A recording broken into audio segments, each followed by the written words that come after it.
Assalamualaikum warahmatullahi wabarakatuh. Salam sejahtera dan selamat bertemu kembali di program spesial podcast ya bersama Bea Cukai Balikpapan. Wah, ini saya MC Uca ya, MC paling berpengaruh di wilayah Kaltim Kaltara tentunya. Mudah-mudahan pengaruh baik ya. Ditemani dua wanita cantik sebelah saya, makanya saya pakai baju pink nih. Oh. Iya, karena ini aja yang belum dicuci. Pastinya ini program ngobrol-ngobrol inspiratif ya, saya ditemani sama Mbak Nawang dari Bea Cukai Balikpapan. Halo. Nah, jadi kita punya tokoh inspiratornya, narasumber kita sudah di tengah-tengah. Tapi sebelum ngobrol bareng beliau ya, ini suasananya luar biasa loh. Saya seakan-akan nggak di Bea Cukai nih Mbak. Iya, benar ya. Jadi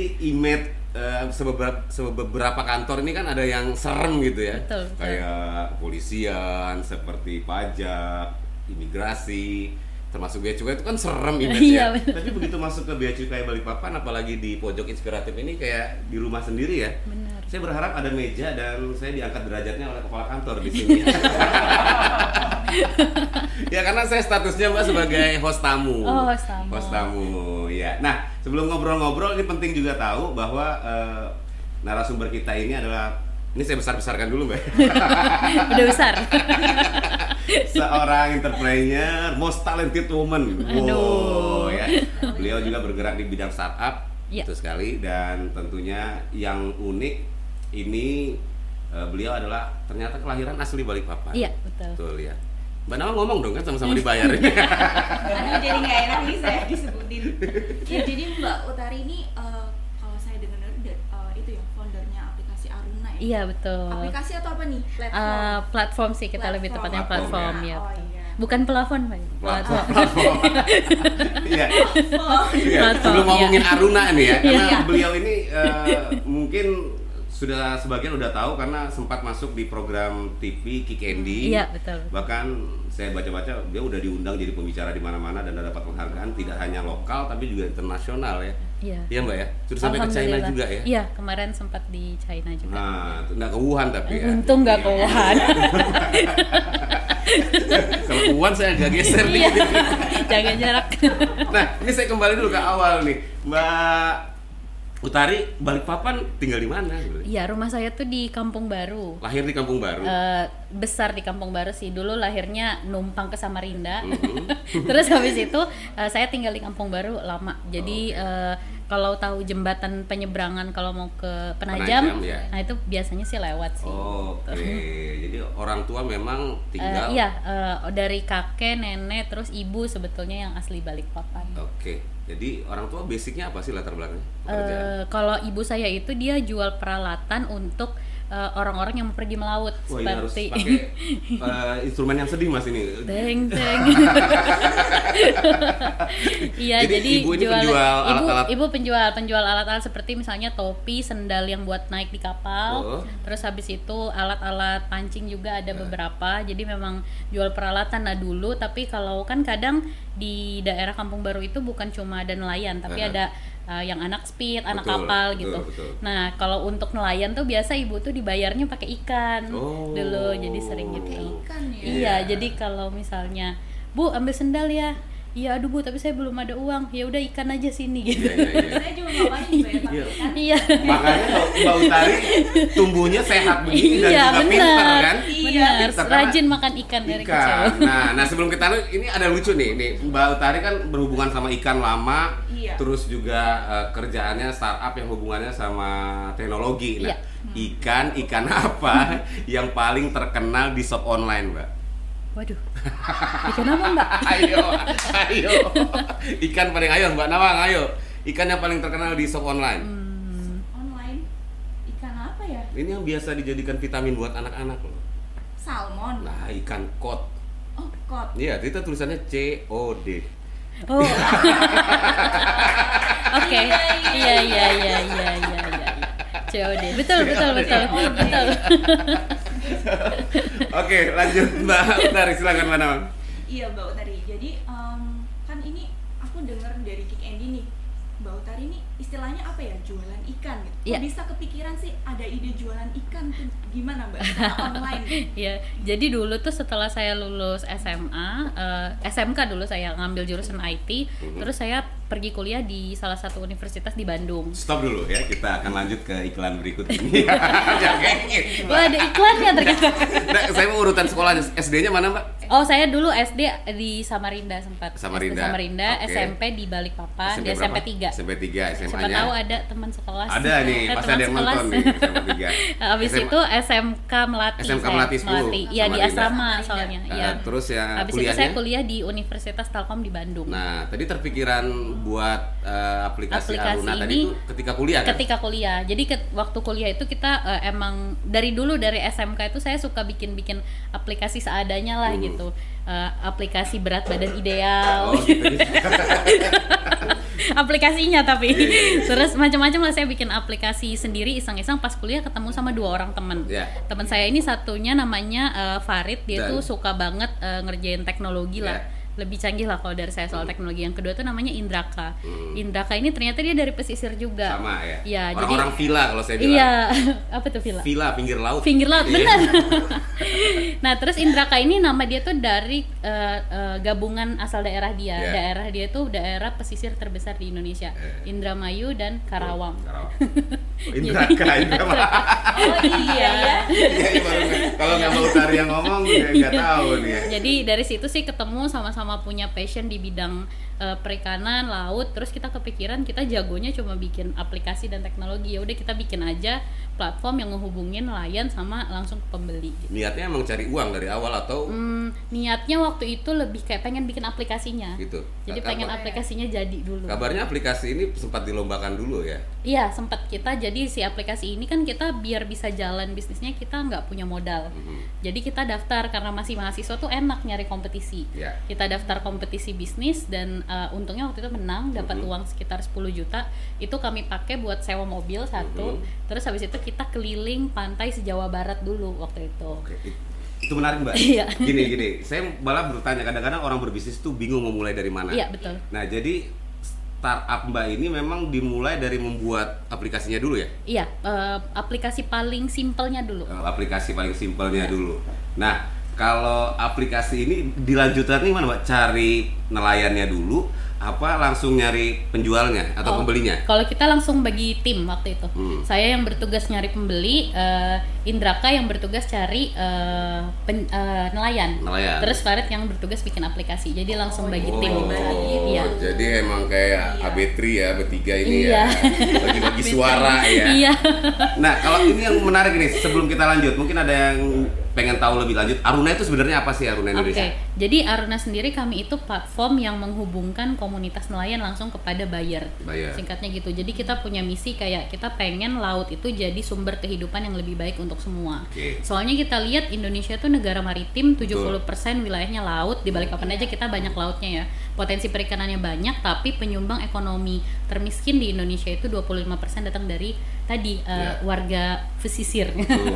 Nah, ini kan jadi villa gitu. Jadi ini kontradiktif sekali gitu dengan potensi kita yang besar. Jadi dari situ kita analisis lagi, kita validasi, kita lihat permasalahannya itu ada di nggak transparansi datanya dari sisi nelayan sampai ke sisi pembeli.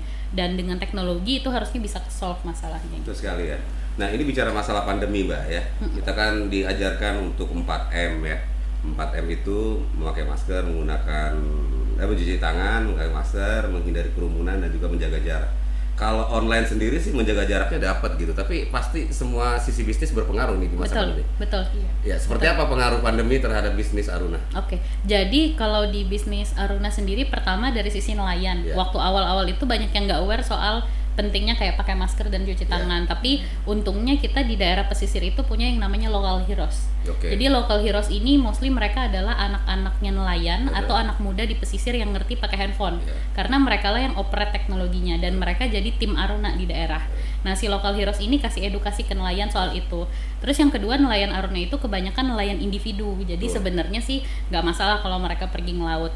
Nah, yang ketiga sempat ada masalah dari sisi logistik waktu awal-awal pandemi. Kita nggak bisa kirim karena pesawat penumpang berkurang dan lain-lain. Tapi akhirnya sih setelah 2 minggu ya itu bisa berangkat barangnya. Cuma memang ada dari daerah-daerah tertentu aja gitu yang bisa berangkat. Tapi demand nggak berkurang ya, Mbak? Kalau secara demand sih enggak, bahkan kita sempat buka juga untuk domestik. Jadi kita punya produk Seafood by Aruna, itu kita untuk jual produk ikan dari nelayan secara domestik dan itu cukup lumayan juga demand. Betul, karena di masa pandemi ini ada beberapa bisnis yang memang malah meningkat ya. Iya, betul. Khususnya di bidang teknologi kayak ya aplikasi webinar itu kan naik semua ya. Bahkan penjualan handphone meningkat loh, Mbak. Iya, banyak yang jual motornya, banyak handphonenya. Bunga juga bunga.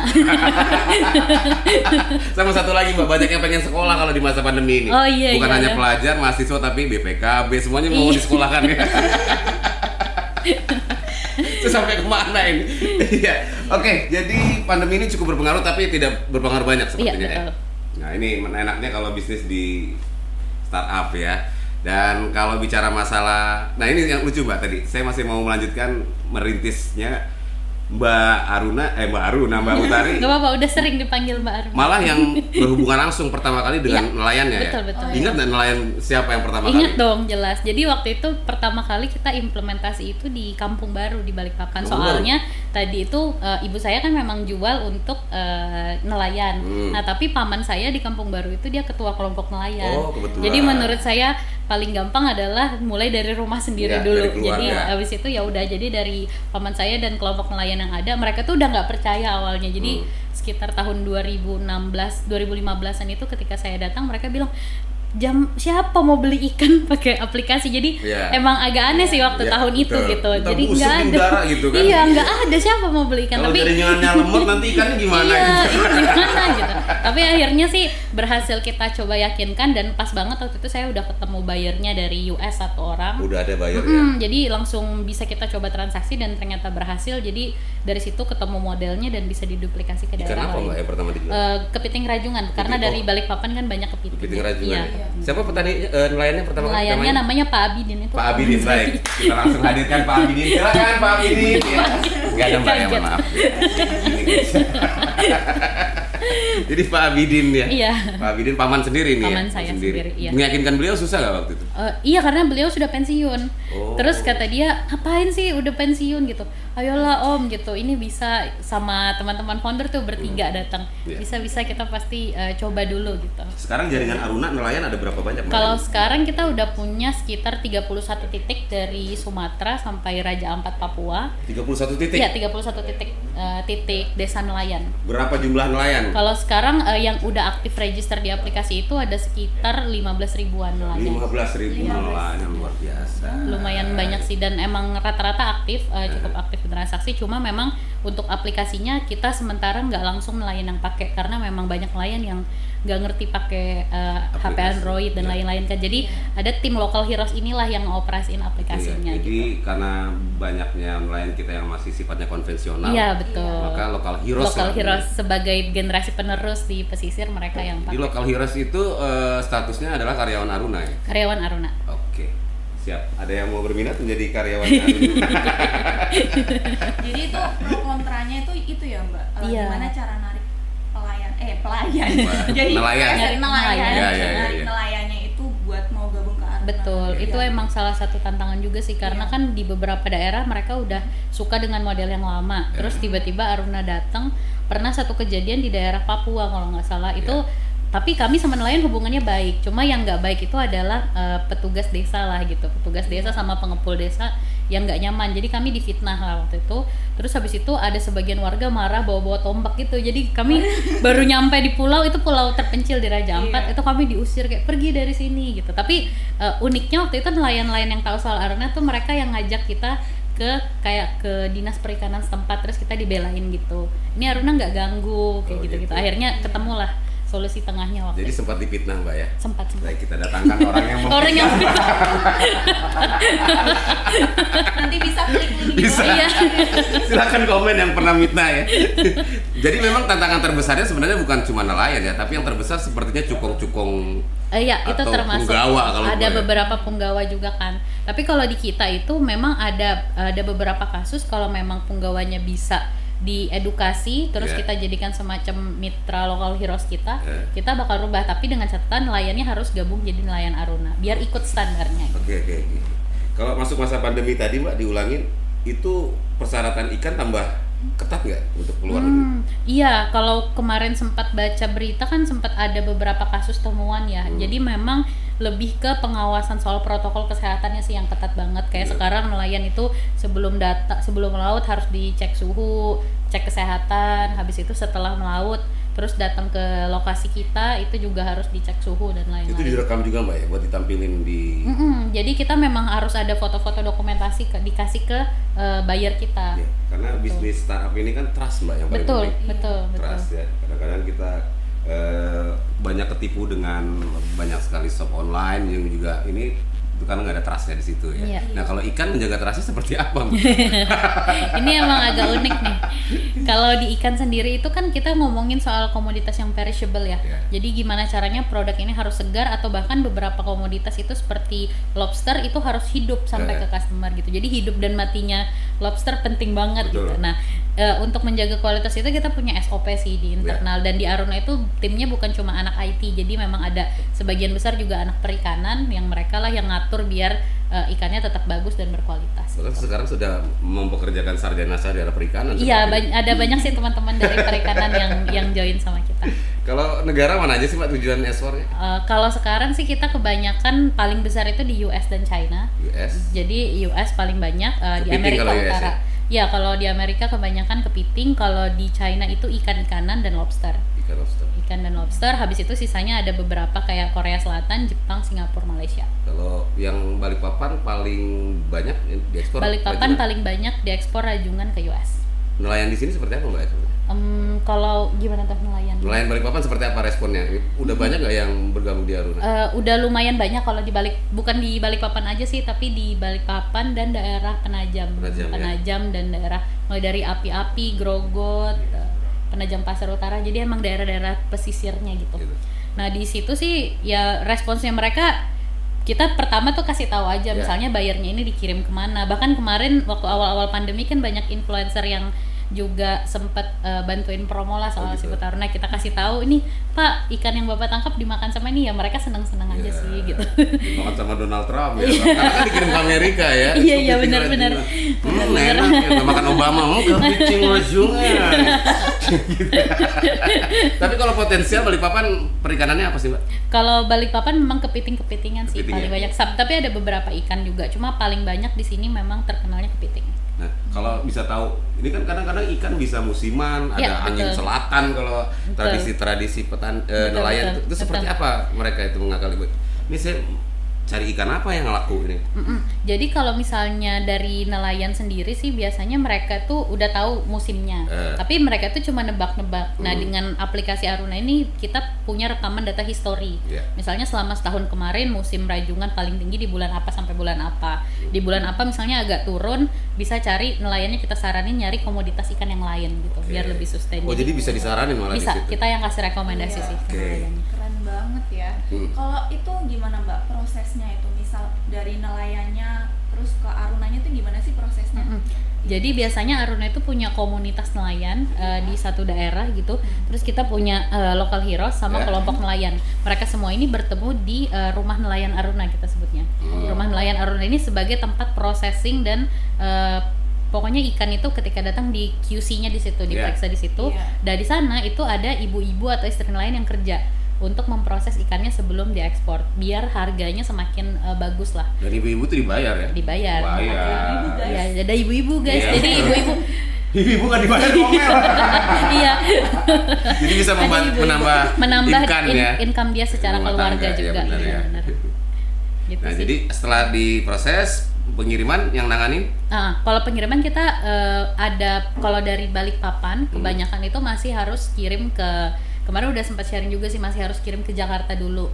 Kenapa? Apa kendalanya Mbak? Kendalanya sih memang pertama dari kita harus menyanggupi dulu soal kuota kan, karena kita harus bikin kuotanya banyak agar bisa partnership dengan logistik. Itu yang pertama. Terus yang kedua sih dari sisi memang port, tapi kemarin kita udah discuss juga sama dari Bea Cukai juga, kayaknya kita bisa nih kasih rekomendasi agar lebih merata lah ekspor ini, jangan cuma dari kota Jakarta aja, tapi justru harapannya ke depan bisa langsung dari Balikpapan sendiri, direct dari Balikpapan. Tapi sebenarnya potensial bisa langsung direct dari Balikpapan. Bisa potensial, tapi memang balik lagi kita harus make sure dari sisi kualitas dan kuantiti tadi itu terpenuhi dulu sebelum kita bisa. Ini juga bisa memotivasi seluruh nelayan di Balikpapan ya. Betul. Untuk bisa menghasilkan hasil laut terbaik. Betul. Dan dengan kualitas yang banyak ya berarti. Betul, ya. dan bisa dikirim langsung dari sini, karena kalau dikirim langsung dari sini kan impact positifnya juga ke nelayannya sendiri. Dari sisi harga pasti jadi lebih tinggi lagi. Betul ya.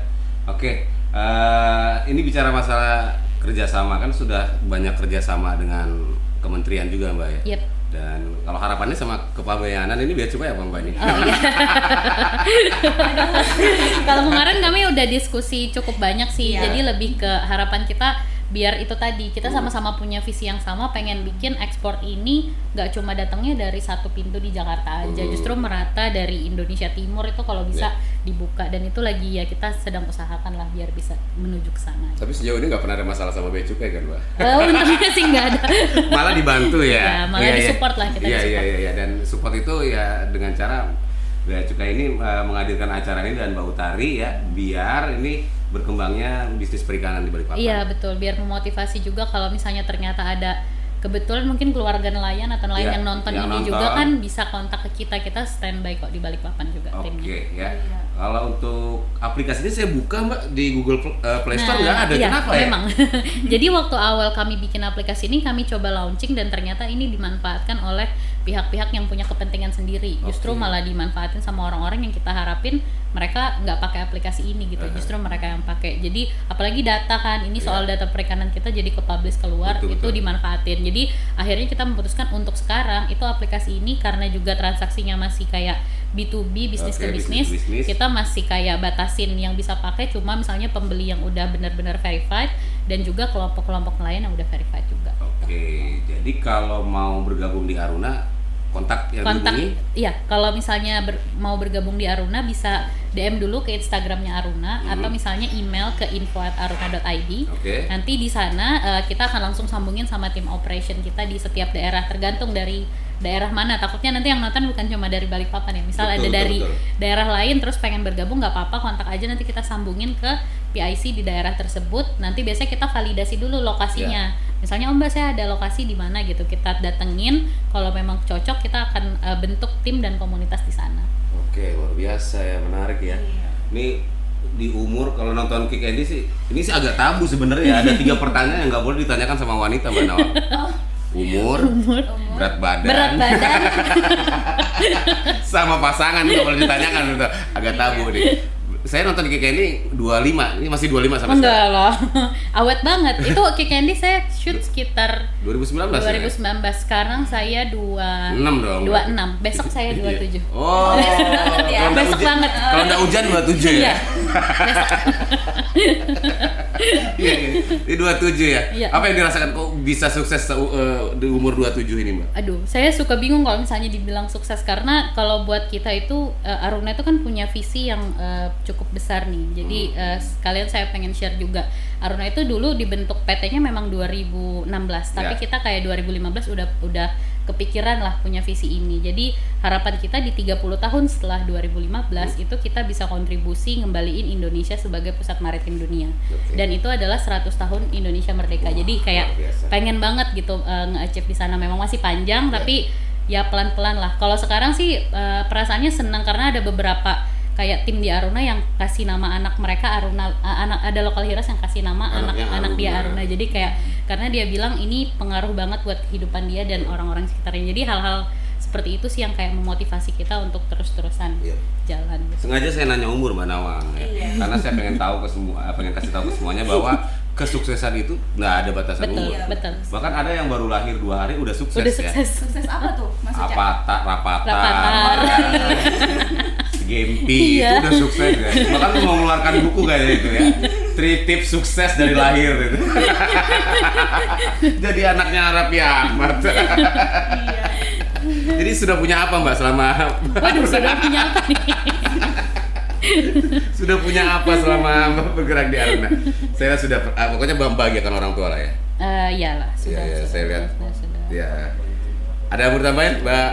Kalau aku mau nanya nih, kalau untuk harapannya ke depan pengennya tuh Aruna Oke. Iya. Jadi itu tadi saya sempat mention kan kita kayak punya visi yang besar. Kita pengen sih pertama ada lebih banyak orang yang aware dan misalnya mau gabung di ekosistemnya kita. Iya. Jadi karena ini PR-nya banyak dari Sumatera sampai Papua tuh banyak banget lah daerah pesisirnya. Terus yang kedua itu kita ngelihat tiap negara itu punya unique value proposition masing-masing. Misalnya kalau kita ngomongin Cina, semua barang aja kan made in Cina gitu. Iya. Mereka punya perusahaan global teknologi semacam Alibaba yang lahir di sana. Terus kalau misalnya Thailand, mereka itu negara pariwisata dan kayak perusahaan sebesar Agoda yang global itu lahirnya dari Thailand juga. Jadi kalau di Aruna kita selalu punya mimpi Indonesia itu negara maritim. Nah, Aruna tuh pengen jadi global company di bidang maritim untuk ke promosiin ikan-ikan Indonesia lah gitu. Oh gitu. Nah kalau saya tanya tadi Mbak Utari sudah dapat apa, mungkin nggak mau dijawab ya. Tapi yang paling bagus ini, nelayan-nelayan yang udah bergabung di Aruna itu sudah dapat apa, Mbak? Oke, kita udah ngelakuin pengukuran di beberapa tempat. Jadi dulu sebelum ada Aruna, average income dari nelayan itu sekitar 1,1 juta per bulan. 1,1 juta? Ya, itu average national income dari nelayan. Tapi nelayan yang bergabung di Aruna itu setelah diukur, ada yang naik 3-12 kali lipat. Ada yang jadi 4 juta per bulan, ada yang sampai 15 juta per bulan. Itu rata-rata nelayan yang gabung. Itu nelayan per orang apa per kelompok? Per orang. Per orang? Karena nelayan kita fokusnya nelayan kecil. Ya, jadi yang kecil. memang kapalnya di bawah 5 gross ton rata-rata mereka ngelaut sendiri aja sih. Ini beliau udah ketemu sama Bu Susi juga, ya. Disuruh tenggelamkan Bu Susi ya. Enggak. Jadi emang itu ya, jadi peningkatan nelayan, para nelayan udah Iya, naik rata-rata. betul. Rata-rata pendapatan nelayan sama keluarganya juga sih, karena tadi kan istrinya Ya, istri atau keluarganya juga ikut diberdayakan. Oke. Ada nelayan yang sudah ngapa-ngapain nggak gara-gara Aruna? Ada, mereka tuh satu keluarga, jadi ada yang misalnya jadi investasi sarang burung walet, terus kayak ada yang beli kapal macam-macam lah. Ada juga yang nabung buat sekolah anaknya, yang kayak gitu-gitu sih, yang bikin semangat yang kayak gitu. Jadi ini memotivasi sekali lagi para nelayan ya. Ini saya juga dari MC akan berubah menjadi nelayan, siapa tahu. Saya ajak Pak Firman juga nanti menjadi nelayan juga ya. Oke, dari Bea Cukai Mbak apa nih? Kita ada informasi apa nih? Mbak Utari, tadi kan aku dengar nih, Mbak Utari katanya udah berdiskusi nih sama kita Bea Cukai tentang logistiknya. Iya, betul. Nah, jadi kita ini dari Bea Cukai mau menyampaikan kalau pemerintah tuh punya sebuah program namanya National Logistic Ecosystem. Oh, apa tuh, Mbak? Jadi di National Logistic Ecosystem itu dia tuh sebuah sistem kolaborasi yang nanti dia akan mengharmonisasikan logistik buat ekspor impor itu biar bisa gimana ya? Bisa efektif dan efisien. Kenapa bisa efektif dan efisien? Itu karena kita tuh sistemnya kayak itu loh. Kita bisa punya platform, terus kita bisa milih-milih nih. Kira-kira logistik yang cocok buat aku di mana, yang mana gitu kan. Terus kita bisa milih jalurnya juga, jalur tercepat itu bisa dilihat dari platform itu. Kemudian kita juga bisa lihat harganya gimana, pas nggak buat kita. Jadi kayak lebih jalurnya tuh lebih kita lebih bisa lihat jalurnya gimana, kayak sistemnya online shop gitulah. Kalau kita milih kurir kayak gitu sistemnya. Kalau untuk alur sebenarnya di Indonesia cukup berbelit-belit apa sudah lebih mudah sekarang Mbak untuk ekspor? Kalau sekarang sih karena kita juga masih partnership sama partner logistik ya, jadi kalau sejauh ini sih belum ada masalah khusus dari situ. Tapi tadi menarik sih informasinya soal itu tadi pemerataan dari sisi logistik dan juga soal data tadi. Gimana kita tahu misalnya jalur-jalur mana yang lebih efisien buat kirim komoditi. Selama ini kan manual ya. Iya bener, harus ngecek manual di ini. Dengar-dengar dari teman-teman yang teknis tuh, kalau nyari logistik gimana sih? Oh kita jadi ke lapangan terus nyari truk-truk gitu. Ya ampun, berarti panas-panas gitu ya. Bener. Nah kalau lewat ini tuh enak dong, tinggal duduk aja. Betul. Kayak kalau kita belanja online gitu loh. Bisa di tracking segala. Iya, bisa di tracking. Itu penting juga. sih, penting banget. Iya. Terus kita juga berharap nanti Aruna bisa ya join sama program NLA ini, karena biar gimana ya, biar jadi penggerak juga buat platform perikanan dan kelautan yang lain. Lo datangnya Mbak Utari di sini kan karena pengen join ya? Iya. Siap. Tipis-tipis. Kalau nggak mau join nggak datang ke sini. Justru pengen banget. Jadi Mbak Utari ini aktivitas di Balikpapan apa warawiri ini? Saya kebanyakan warawiri, tapi karena pandemi juga selain tadi berimbas ke bisnis, saya jadi bisa pulang lama. Oh, gitu. Saya udah di sini dari bulan Maret. Ya, ya. Jadi sampai hari ini. Ya, sama seperti Lumayan. karena saya orang hiburan Mbak, orang langkah Mas Uca apa yang dilakukan ketika masa pandemi? Saya jawaban satu Mbak. Apa tuh? Mati langkah. Tapi gara-gara bea cukai langkah saya lagi jalan lagi. Langkahnya lagi Ya. jalan lagi. Saya harapkan ini program ini sehari sekali Iya, Mbak. sehari 3 kali Mas. Iya kan? Sehari Iya sekali betul, aja. sehari 3 kali nggak apa-apa juga karena ini akan meningkatkan roda perekonomian. Iya. Khususnya keluarga saya. Oke, thank you Mbak Utari. Ini sebenarnya kita harus ngomong banyak sebenarnya ya, dan beliau ini menarik sekali dan pastinya banyak pengalaman-pengalaman yang harus kita timba dari beliau. Tapi kalau bicara masalah penghargaan nih terakhir Mbak, Balikpapan juga saya lihat sudah memberi penghargaan dan sudah aware sama penduduknya sendiri. Iya. Iya. Terakhir kemarin ya dapat ya? Iya, dari pas ulang tahun Kota Balikpapan, terus habis itu dapat penghargaan dari dari Pemkot. Dari Pemkot juga ya. Nah, itu setelah nonton Kick Andy apa sebelum nonton Kick Andy? Setelah. Nah, tapi kalau penghargaan yang lain, Mbak? Kalau yang paling baru ini kita dapat Forbes 30 Under 30 Asia sih. Jadi Forbes 30 Under 30 Asia. Sudah kemana aja Mbak gara-gara Aruna Mbak? Iya, gara-gara Aruna pasti ke daerah-daerah yang ada customer-nya dulu ya. Jadi kayak misalnya Amerika itu harusnya saya berangkat awal tahun ini buat beberapa meeting tapi nggak jadi karena COVID. Terus Cina, Korea Selatan, Jepang, UK, sama Australia sih. Oke. Yang mencari apa tadi pasarnya itu siapa namanya Mbak? Yang cari nelayan komunitas lain bukan yang jualan. Ya lokal Heroes itu. Bukan yang jual ke ekspornya. Pembeli di luar, bayar dari luar. Kalau dulu waktu awal masih saya. Terus sekarang udah ada tim marketing. Itu cara nyarinya gimana sih? Ya, dulu itu awal-awal kita pakai digital marketing sih. Jadi gitu memang kita kayak pakai nge-crawling data, terus habis itu ngontakin satu-satu, kirim email marketing. Habis itu yang kedua memang kita join ke beberapa event internasional. Di sana kita kayak meeting, tukeran kartu nama, terus kita join expo juga. Jadi memang beberapa cara lah digital dan non digital kita lakuin buat jadi cari memang cari data ya. Iya, kalau penjual ikan dulu kan cuma teriak ikan gitu. Ini teriak juga tapi lewat email. Wah, jadi gitu caranya. Hampir ya. mirip. Iya. Bayar pertama luar negeri mana, Mbak? Langsung US waktu itu. US, Iya, langsung ya? US. Langsung Karena ke kebetulan ada acara meeting di Thailand. Habis itu kita sempat kena tipu juga sih. Waktu itu awal-awal ada buyer dari Afrika. Tapi untungnya kita tanya sama pemerintahan terkait soal ini datanya bener atau enggak, terus dikasih tahu oh jangan ini scam. Jadi akhirnya oh ya oke gitu. Terus kita yang ke US akhirnya berhasil. Oke, luar biasa ya. Oke. Jadi banyak tantangan juga dan ada up and down-nya juga Mbak ya? Betul, Iya. adalah. Paling parah apa Mbak? Paling parah tuh waktu kami baru bikin PT itu kita kayak kehabisan modal sama sekali. Karena kan kita belum mulai transaksi ya. Kehabisan modal terus kita bingung nih, aduh ini cara cari duitnya dari mana. Akhirnya kalau di startup itu ada istilah bootstrapping. Bootstrapping itu kita kerja usaha sendiri biar bisnisnya bisa jalan, ngerjain apapun lah serabutan gitu. Dan paling serabutan yang kita lakuin adalah bawa penonton bayaran ke Kick Andy. Jadi kita dibayar untuk bawa penonton ke Kick Andy gitu, biar mereka bisa nonton terus tepuk tangan gitu. Itu yang kita lakukan waktu itu dan uangnya kita pakai buat transaksi ikan. Jadi emang yang penting biar bisa jalan dulu lah. Sekitar ada 10 kali lebih bawa bolak-balik ke Metro TV gitu. Jadi waktu saya diundang ke Kick Andy, saya sempat cerita sih kayak di belakang layar, ini dulu lucu banget, dulu kan saya yang koordinasiin, saya tahu tuh kapan penonton harus tepuk tangan, jadi ketawa sebelum gitu. Diundang ya? Sebelum diundang udah waktu masukin awal-awal. Berarti saingannya Eli Sugigi Mbak ini. Iya ya. Iya, Eli Sugigi kan koordinator penonton bayaran ya? Dulu sempat itu, terus habis itu sempat kayak jualan macam-macam lah, jualan jamur, jualan seragam, yang penting bisnisnya bisa jalan. Oke, kita hadirkan Eli Sugigi Mbak.